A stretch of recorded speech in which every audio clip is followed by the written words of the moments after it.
সানভীর সোভানের সাথে আপনারা অলরেডি সবাই জেনেই গেছেন আমার একটা সম্পর্ক, প্লাস হচ্ছে আমি 5 মান্থ প্লাস প্রেগনেন্ট। একটা ছোট ব্রিফিং করে ভাইয়ার কাছে, স্যার ভাইয়ের কাছে এটা দিয়েছিলাম, কারণ হচ্ছে আমার সিচুয়েশনটাই এরকম ছিল।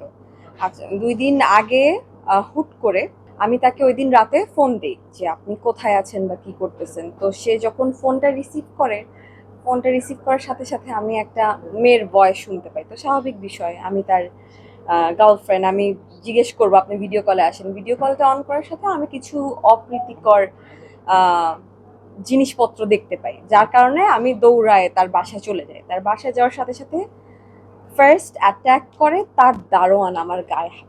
মানে আমি জানি না যে কোন জায়গায় লেখা আছে একটা বাসার দারোয়ান, একটা মানুষকে আটকানোর এখানে অনেক রকমের উপায় আছে, কিন্তু দারোয়ান গায়ে হাত তুলতে পারে না। সেখান থেকে তার বাসার বডিগার্ড আরেকজন ছিল, মুকুল নামে একজন লোক।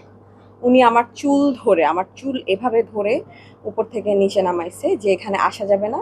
দেন আমি 1 ঘন্টা 30 মিনিট ওয়েট করার পর সে ওই মুহূর্তে যেই মেয়েটার সাথে ছিল তাকে নিচে নামিয়ে আমাকে বলছে যে আসো, তুমি উপরে আসো। আমি উপরে আসার পর সে আমার সাথে অকথ্য ভাষায় কিছু গালিগালাজ করে বললো কি, নাও get the fuck out of my house, এখনই চলে যাও, আমার সাথে কোনো মেয়ে নাই। আমি চলে যাওয়ার পর আমি আবার মানে একজনের আওয়াজ পাইলাম। তারপর যখন আমি ঢুকছি আমি বুঝে গেছি যে ড্রয়িং রুমে সামওয়ান ওয়াজ দেয়ার। তারপর সে তার 2 কাজের লোক একরাম আর সুবীরকে ডাকলো। ডাকার পর সুবীরকে বলছে, সুবীর তুই ওকে মার, একরাম তুই ওইটা ভিডিও কর। তার বাসায় ওই মুহূর্তে যেই পেইড হোর ছিল, সরি টু সে, ওইটাকে রাখার জন্য সে আমাকে বিভিন্ন বাসায় গালিগালাজ, মারধর, তার কাজের লোককে দিয়েও মারধর করাইছে।